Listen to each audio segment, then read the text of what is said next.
Welcome back, dear viewers, to a new episode of Doc Talk. Today, we're gonna address a very fascinating heart condition or medical condition known as Takotsubo syndrome, or as the public know it, the broken heart disease. And with Dr. Sundos Alhadhoud, a cardiologist and fatal cardiology, we're gonna address this condition and to know the causes for all age groups. So stay tuned after this short break. Welcome back, dear viewers, and of course, welcome Dr. Sundos to Doc Talk. Thank you so much for having me in the show, and I hope I give you all the information needed for the viewers to know about this, as you said, fascinating disease. Well, it will be our pleasure to know more from you. So let's jump into business and talk about this disease, Takotsubo syndrome. Explain it to us in simple words. People actually connect the Takotsubo syndrome or the broken heart syndrome with only the sad news or the sad situations that a person should be put in. Yes. So in order for you to have Takotsubo syndrome is that you should have bad news or bad situation. While on the contrary, the broken heart or the sad news only make 25 to 30% of the cases, and the rest of the cases, like 70%, are related to stress situations. What do we mean by that?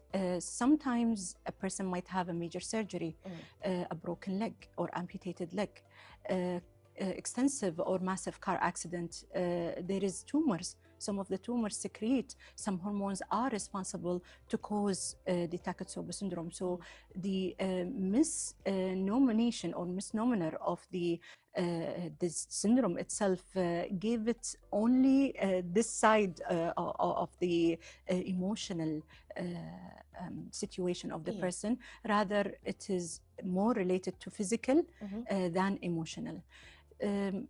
It is a little bit a new disease, which was discovered in 1990. Okay. And actually in Japan, they're the ones who name it as Takotsubo, and the name came from the octopus net.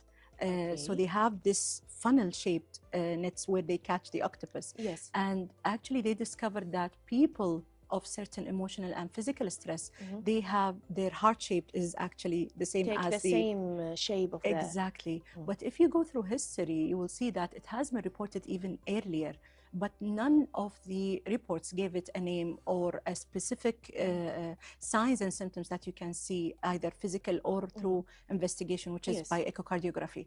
Okay, so it's as you said, it is, let's say, a new disease in the cardiology field.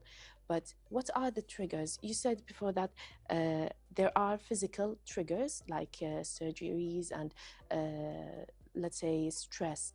But is it really related to emotion? So as we mentioned that it's really a good question. And why does it happen? We have to know the pathophysiology. I love the pathophysiology for any disease. So the pathophysiology of Takotsubo happening or stress cardiomyopathy, as we call it in cardiology field, it's because of some hormones are secreted, and these are responsible to cause the many changes that the heart face during stress state, whether physical or emotional. Yes. Those hormones are called the catecholamines, and they are divided into adrenaline and noradrenaline, and those two hormones are responsible for the fight or flight response. Yes. So it tells your body that you are in danger and you need to act fast. Okay. So what does it do? It will cause the heart to pump very fast, the heart muscle to thicken, and constriction of the arteries of the heart, especially the coronary arteries. The coronary arteries actually supply the heart muscle. So if they are constricting, they will cause symptoms like angina or heart attack. Exactly. So that's why patients usually they have the symptoms, and when they go to emergency room, they think that I have a heart attack or my cardiac infarction. While on the other hand, the actual situation is the constriction of the coronary artery themselves. So the pathophysiology behind it, as we said, is those hormones. Some of the conditions where they have tumors, which is pheochromocytoma, it secretes the adrenaline and noradrenaline or the catecholamines. So it causes the stress cardiomyopathy to happen, even though that person doesn't have a stress or physical, emotional or physical stress. So we can say that it is, let's say, a disease in disguise because of the hormones. They convince the heart to mimic a heart attack. Exactly. So it's all about hormones. Exactly. If we have balanced hormones, we can control our hormones. They say that Takotsubo syndrome will be like avoided. Exactly. So how can we tell the difference if there is a heart attack, there is emotional stress, or there is the broken heart syndrome? I know they are all have the same causes, they have the same symptoms. How can we tell the difference? It's an excellent question, actually, Mariam. And this cannot be known immediately at the emergency room. So usually we give the medication and we treat the patient as he or she having myocardial infarction. And then we do a serial of investigation like echocardiography, sometimes CT angiography, or catheterization in order to know if there is any constriction or not. And this is where we differentiate, or the cutoff point between myocardial infarction and Takotsubo. In myocardial infarction, there will be constriction or thrombus inside the coronary arteries. So definitely it's a diagnosis and you have to treat immediately. In Takotsubo, when you put a dye and see the anatomy of the coronary arteries, they will be normal. So this is where you know, okay, we have to dig more in the history. And here we ask, did you have any major surgery, any bleeding? Even intracranial hemorrhage can lead to secretion of those hormones. Do you have a tumor? Did you have bad news or even very happy news? There was one lady actually reported to have Takotsubo syndrome after winning the lottery. So because of the massive joy and massive emotional flight state. or fight. Exactly. So the hormones secreted and she was diagnosed with Takotsubo syndrome. So it's not always bad news, it's not always broken heart, maybe her heart bursted with joy. Exactly. Okay, you need to let's say put aside all the physical events that the patient had just to diagnose with the broken heart syndrome. Yes. Okay, let's go back, as you call it, the emotional triggers. What are the main emotional triggers that lead? You said joy and let's say bad news, but sometimes stress, sometimes anxiety, sometimes sleeping deprivation can trigger that. But what are the main causes? Usually, as I said, it should be an extreme of emotion. So extreme sadness, loss of a relative or a spouse, loss of a job or a home, war can also cause the same thing. If there is any diseases, let's say that this person is having bacteria in the blood, or what we call sepsis or bacteremia, it can also causes the same thing. There is a sudden news you give to that person that you have a cancer and you have short life to live. So also the same thing. Or the happy news, someone is waiting to get married for a long time. So and many reports of that actually, that she was waiting for the proposal, and when the proposal happened, suddenly she had chest pain. They go to the emergency and she's diagnosed with Takotsubo syndrome because of the happy news. Exactly. So these are the emotional sides. Okay, we talked about the emotional side. Let's talk about the physical sides. You said illness, cancer, amputation. Yes. But let's talk about, in today's accelerated world, what are the main triggers? I know people go to the gym, they have a healthy lifestyle. What can cause this syndrome? As we said, if there is a severe accident, car accident, if there is any limb loss, whether arms or legs, if there is hemorrhage in the brain, if there is any sepsis or infection in the blood, if there is any cancer, especially tumor secreting hormones that secretes catecholamines like pheochromocytoma, some medications, toxicity, poisoning, all of these can affect the hormonal balance in the body and might lead to stress cardiomyopathy or Takotsubo syndrome. Well, Dr. Sundos, I would like to keep talking about this syndrome, but we need to take a break and then we're going to keep talking and discussing the broken heart disease. So please stay tuned. Welcome back, dear viewers. We have with us Dr. Sundos Alhadhoud. I have a very specific question. Sure. Who is more, let's say, candidate who are the most candidates for Takotsubo syndrome, men or women? This is a very interesting question, and I love it because it has a lot of debates. So usually before the age of 50, men are more prone to have Takotsubo syndrome. Okay. And this is because of the estrogen and progesterone protection of the ladies. After the age of 50, many women go through menopause, Yes. and at that time, they are equal to men. So you can see that they are more prone to have it. Yes. Now we come why the incident numbers are higher in women after the Yes. age of 50. Okay. It's not because they are more having it, but it's because of social pressure, exactly. So women are more emotional and they seek medical advice more often. Doctors pay more attention to them. Yes. While men, when they come, and this is unfortunate, so while men, they come to the ER and they tell that we are sad or we feel that they tend to hide their emotions. Exactly, and they seek medical advice later. Yes. So that's why the numbers are higher in women, but the effect of Takotsubo or stress cardiomyopathy on men is more severe and more deadlier. Because they tend to come later. They don't seek medical advice early as women. Stages. Exactly. So let's say men are in extreme danger of the Takotsubo syndrome because they seek medical help in, let's say, extreme stages. Exactly. But let's talk about the age group of men. If we are talking about men, because they are, let's say, they have insecurities about their emotions. Yeah. In which age group? Teenagers, adults, seniors, who are the most? Not many reports in teenagers, actually, and it is very rare, and especially in the 20s and 30s. Yes. So usually men have it from the 40s and 50s, but the women, they will have it in their 50s. 80% of the cases actually for women above 50, and for above 65, it's between 60 to 70%. So usually they are younger, but men, they come earlier in their 40s actually. Okay.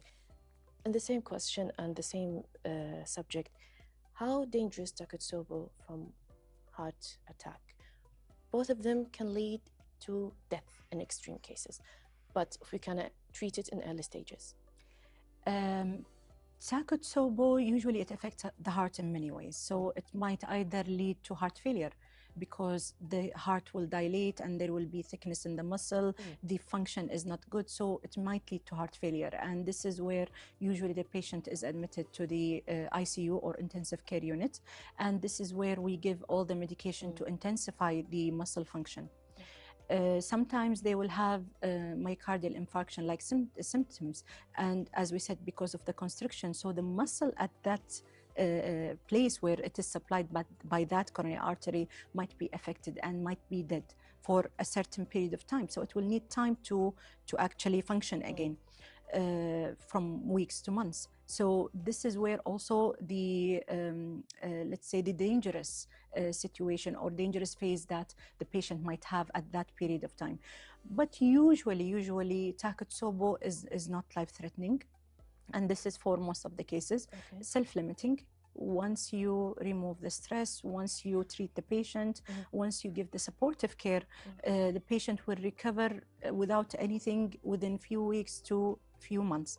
The period usually up to 2 months, but some cases which are rare, they might take 6 months even to a year to recover back. That's my second question. Can Takotsubo syndrome lead to long-term heart diseases, or it could take like long-term recovery, yes. Yeah, exactly. In some patients, yes, even though it is rare, but it has been reported. And we have seen it in few patients that they will take 6 months or 1 year, or even do not recover at all, because as we said, it depends on the age, it depends on this patient. Does this patient have any comorbidities? What do we mean by that? Does this patient have diabetes, hypertension? Let's say the history of the patient. Exactly, medical history of the patient. Yes. So is the patient is hypertensive, already have myocardial infarction before, already the heart function is not good even before the cardiomyopathy happens, diabetic, any lung diseases, chronic lung diseases, all of these will lead to fast recovery or prolonged recovery or even no recovery at all. Okay. Can food, this is a very interesting question for me, can food cause Takotsubo syndrome? Diet in general?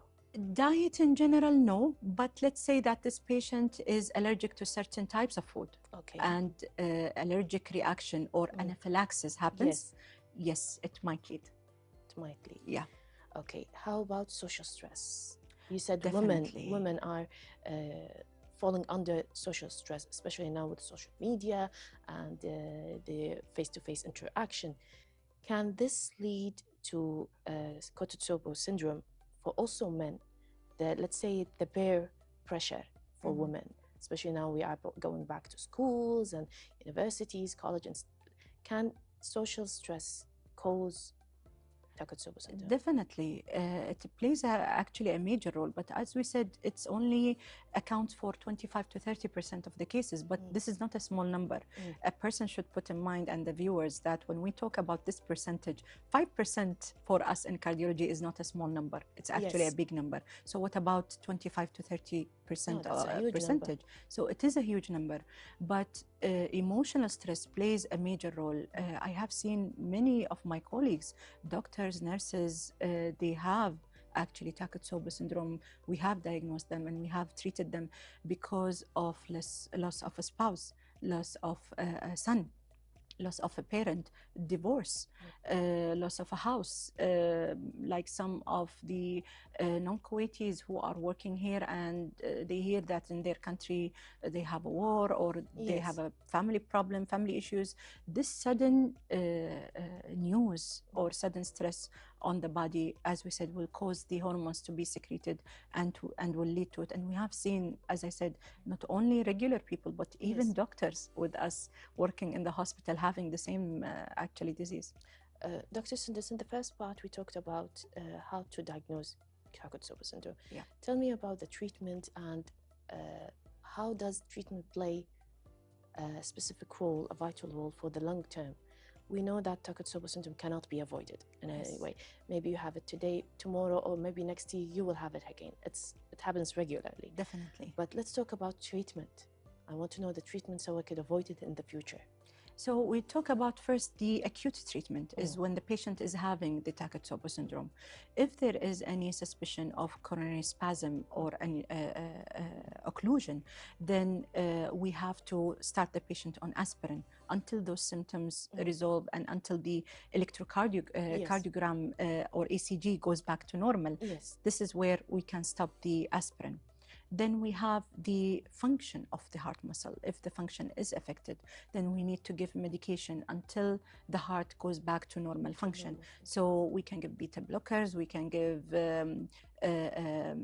ACE inhibitors. All of these will help to reduce the load and pressure on the heart, so the heart will relax while functioning until that dilemma or that situation resolves, and then we can stop them progressively. Then we have the heart failure. If that patient is having heart failure and admitted to the intensive care unit or the ICU, then this patient will be started on anti-failure medication, dopamine, dobutamine, inotropes, noradrenaline, adrenaline. All of these medications will help to increase and improve the function. So the patient we will help him to come out of the intensive care and go back to home with continuous follow-up. But treatment per se for Takotsubo, there is no. We treat the symptoms or the effect of the disease, not the disease itself. Not the disease itself. We have the lifestyle changes, and this is very important, and this is what we encourage patients for. Okay. So they need to exercise, they need to stop smoking, they need to treat the comorbidities or the medical conditions that they have, control their diabetes, control their blood pressure, control their cholesterol, have a healthy lifestyle. Yes, and to avoid the stress that caused, definitely that triggered that. This is actually what we advise them. You go see specialists, you go see supporter group. Yes. We have many supporter groups in Kuwait and outside Kuwait. We have a specialist, a psychiatrist, a psychologist. You can just see them if you are depressed, if you are having post-traumatic stress syndrome. Also, they are prone to have Takotsubo syndrome. So there are some certain antipsychotic medications that the person can have for a period of time until they go back to overcome. normality. Exactly. Well, Dr. Sundos, we're going to keep talking, but we need to take a break, and then we're going to jump into one of my favorite segments, Myth or Fact, so please stay tuned. Welcome back, dear viewers. We have with us again Dr. Sundos Alhadhoud. So we're going to start Myth or Fact. So myth number 1, takotsubo only happens to elderly women. As we said, they are more prone to have it after the age of 50, but it can happen earlier. In early age. Exactly. Okay. Even teenagers may have it. Even teenagers, because it depends on the situation they are in. And the emotional status. Exactly. Okay. Myth number 2, takotsubo is just an emotional problem, not a real heart condition. No, definitely wrong, because as we said, emotional stress affects only 25 to 30%. The 70% actually is physical stress. Okay. And there is a small percentage where there is no known cause actually. And if you read the literature, they will tell you that there are many reports of patients who had takotsubo syndrome, but there is no physical stress and no emotional stress. And these are very rare, but still under investigation. Oh, that's interesting. Okay, myth number 3, takotsubo always leaves permanent damage. No, thank God. Most of the cases, 90% of them, they will recover fully. Within a few weeks to a few months. As we said, the maximum period is 2 months. But there is certain period or number of them, percentage of them, they might have prolonged effect, and there is a very tiny percentage they will have lifelong complication of takotsubo syndrome. Does it lead to parallelism? No. Oh, but those patients will be on permanent heart medication, beta blockers, ACE inhibitors, aspirin, lifelong. And as we said, those who have other medical conditions, like already they have hypertension, already they have weak muscle function, already they have diabetes. So these are more prone. We know that their recovery time will not be easy as the other person. Okay, myth number 4, only sadness and grief can trigger takotsubo. No, also pure joy. Pure joy. As I said, one lady actually, she was 65 years in 2015. There was a case report that she got takotsubo syndrome after winning the lottery. Okay. So also all that joy went for nothing. Exactly. So just be careful. The connection that is made between sadness and takotsubo is wrong. It's actually even extreme joy. Extreme joy can lead to takotsubo, and may also can lead to heart attack. Exactly. There are people who died from happiness. Exactly. Just pure happiness. Okay. Myth number 5, once you recover from takotsubo, it will never return. No, and this is, I think, with one of the myths that we just answered, the same thing. Most of the cases recover fully without any medical intervention. We just keep them in, we tell them the diagnosis, we tell them the precautions, what they should do, lifestyle changes, and if it requires, we can put them on a short period of time on medication, but within few weeks, even to 2 months, they can go back to normal life. And when you check the heart function, it will be back to normal. Back to normal. And there will be no traces of that condition on the heart function. Well, that ends our Myth or Fact segment. So please stay tuned for more questions with Dr. Sundos Alhadhoud. Welcome back, dear viewers. And we reached the end of our episode today with Dr. Sundos Alhadhoud, unfortunately. But before we leave, we want last advice to maintain a healthy heart. Thank you so much, and I hope I answered all the questions and the viewers benefit from what we have discussed today. But I have actually 2 advices, one for the regular people and one for the medical doctors. The first one for the regular people, especially men.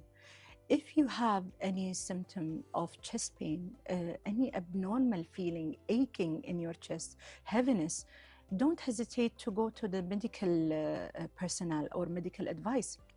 You go there, get checked, because sometimes you can prevent serious complication and even death by going early and checking. So it's not a shame to go to the emergency department and I think it's available in all over Kuwait and easy access to all of them. So don't hesitate, don't ask the internet search, don't ask your friends. You just go and seek medical advice and they will give you the right answer. Yes. My second advice to the medical personnel, as we can see from the literature, most of the cases of the men are disregarded because they think that they are over exaggerating, or it's not something that we take it seriously. And women, they have Takotsubo disease, while on the contrary, men also have it and they have serious complication. And this is all because the doctors, they don't pay full attention to men because they think Takotsubo only happens to women. So my advice to them, never disregard any complaints that a patient have. Get them checked. Is a simple ECG, simple echocardiography. Now everybody, we have pocket echocardiography connected to the phone, and you can just do a quick one and you can diagnose it. So don't disregard them, and we wish all the people a healthy life, and have joy, have sadness, but within the normal limits. Normal limits. Okay. Dr. Sundos, thank you for joining us on DocTalk. And also, my dear viewers, thank you for joining us on this episode, and see you next time.